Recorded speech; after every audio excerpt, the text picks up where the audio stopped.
Thank you, Senator Mullin, for being here today. Congratulations on your nomination.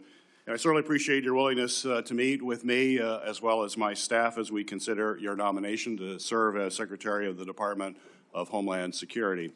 I'd also like to welcome your family who is joining us today and to thank all of them for their commitment to public service. We do it as a family, as you know. The Department of Homeland Security is a complicated organization with challenging operational dynamics. As everyone is well aware, many components within DHS are currently operating without funding.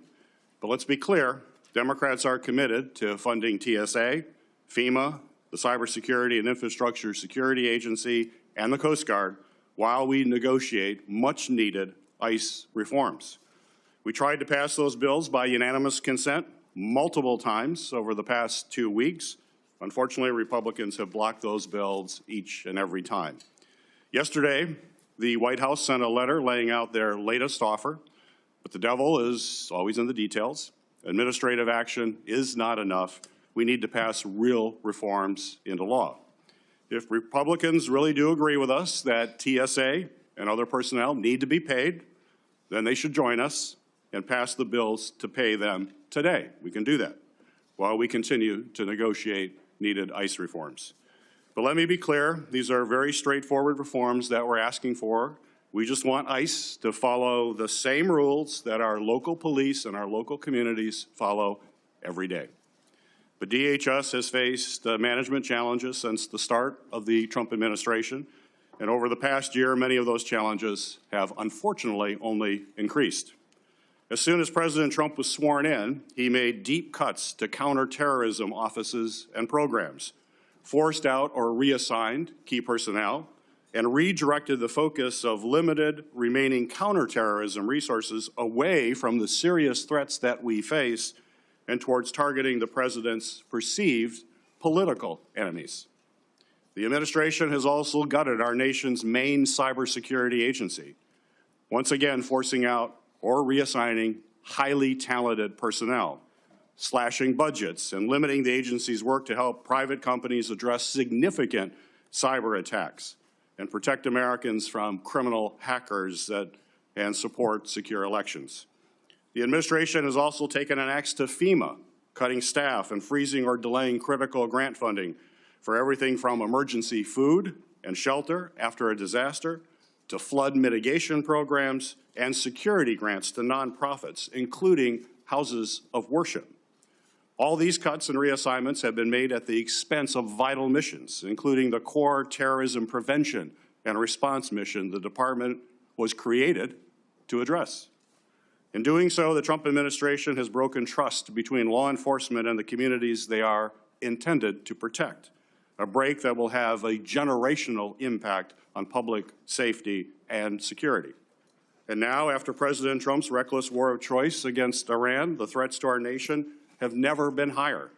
In my home state of Michigan, just last week, we saw both a major medical device manufacturer get hacked by an Iranian-backed group and a horrific violent attack on Temple Israel, a Metro Detroit area synagogue. President Trump's unilateral and unchecked executive actions have put Americans at risk, and we need a steady, qualified leader at the Department of Homeland Security to address these serious threats.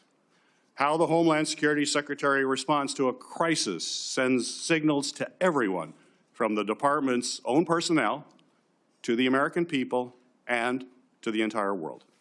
It's not the role of the Secretary to be a cable news commentator in the wake of a crisis. The Secretary's role is to lead the response and work to ensure the department that they are leading isn't actually the cause of the crisis. A secretary who jumps to conclusions without the facts, as we saw in the case of Renee Good and Alex Preddy's killings, only worsens the situation and actually makes us less safe. This is a role where temperament matters, where judgment matters, and where experience matters. We have seen under Secretary Noem's leadership how shortcomings in these traits can compound the challenges that already come with leading a large and complex department. And now, more than ever, we need a DHS secretary who is a steady hand, who will provide thoughtful leadership, follow the facts, tell the truth, and hold agency officials accountable when they need to be held accountable. We need a DH secretary who's committed to the rule of law and who will protect and cooperate with independent oversight, whether that's from the Inspector General or from members of Congress. And we need a DHS secretary who is free from distractions and conflicts of interest that only undercut the department's work and also break trust with the American people. Senator Mullin, I appreciate you being here today to answer our questions about these concerns and your experience and qualifications for the job.